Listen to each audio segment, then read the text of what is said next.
We have to take as a white community to really face our history, understand the present so that we can break the structures that have governed our country for over 400 years.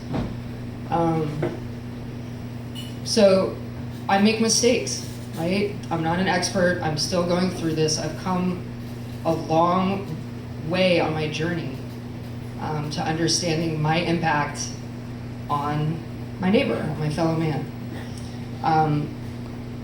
And I still make mistakes. I fucked up yesterday pretty badly.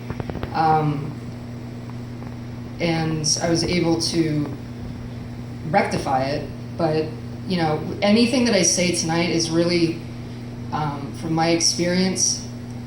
I'm not perfect. We all make mistakes. It's a matter of us acknowledging them, apologizing for them, and rectifying the damage that we've created. I'm not here to shame. I'm not here to make people feel guilty. That may be part of it. You may feel some emotions that you aren't used to and that are uncomfortable.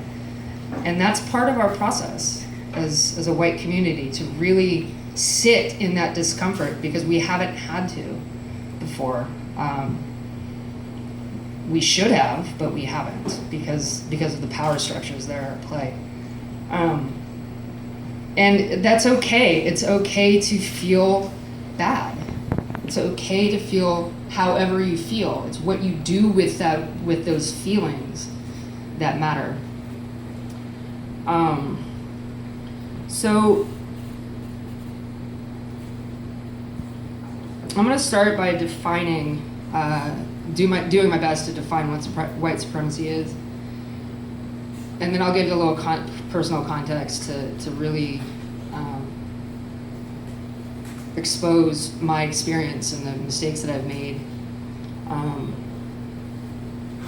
and hopefully when you hear that, maybe you'll see yourself in some of that, and know that you're not alone.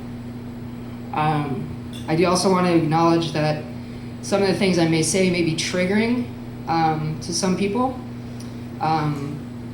people of color. I'm going to do my best to not do that, to avoid making damage. But if I do, please let me know so I can work through it. We love you. You're safe. Thank you. All right, so white supremacy is, the simplest way to define it is that white is supreme, that the white, and it sort of functions as the white race is better than everybody else. That's how our country was founded. That's how this land was taken. We personally in this room didn't do it, but our white faces can represent that to people, and that's their truth, and we can't deny that. We can't fight it. We can't debate it. It exists on its own, and it's played out in every sort of structure, in every system and structure that we have in today's societies, in housing, in medicine, in politics, in the economy, in education, in food justice. They initially had started and been created by the people in power, and the people in power were white, cisgendered, able-bodied Christian men. Straight men, supposedly. And those structures were put in place. Now we've tweaked it and we've built on it and made it look different and given it different names, but as time has gone on, it's still the same. We're working within that decision tree. We're sort of bouncing in that. And it was, built to benefit the people that made it. And if you didn't fit into that, either you were shoved into it and had to figure it out through many different ways, or you were eliminated. And that continues to today. So you don't have to be a white supremacist to benefit from white supremacy. I didn't consider myself, and I don't consider myself, somebody who believes that I'm better than my neighbor, but I still benefit at the same time from those structures and from that privilege that I'm granted simply because of the color of my skin. So I think one of the things in my conversations with my family and my neighbors and my friends and on social media is this resistance to the words white supremacy. People are saying it, more white people are saying it now, but it wasn't, when I was growing up, it was equated with the KKK, with the Confederate flag, with Nazis, neo-Nazis, and that's not me. I'm not that, so good, great, I'm perfect. I can go through it. That's them, that's not me.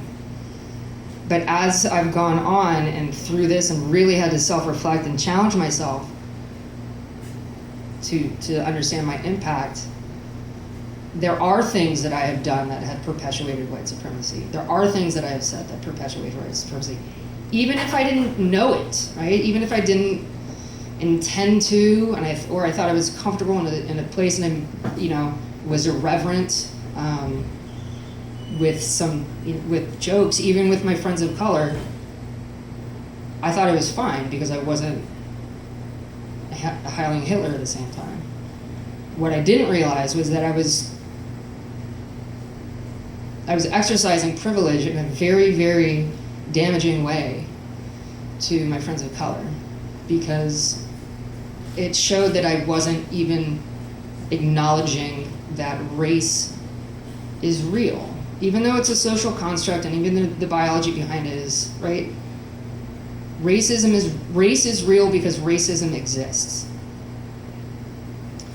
And I felt that I was in a safe space. I would make these jokes, and because I consider myself very funny, so I was making jokes and la la la.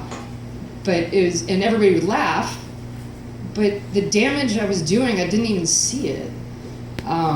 And it's been a very painful process for me to really look at how badly I've hurt my friends. One of my best friends, her name's Regina Goodlevaletti. We went to grad school together. We met at Hopkins. We met in 2009.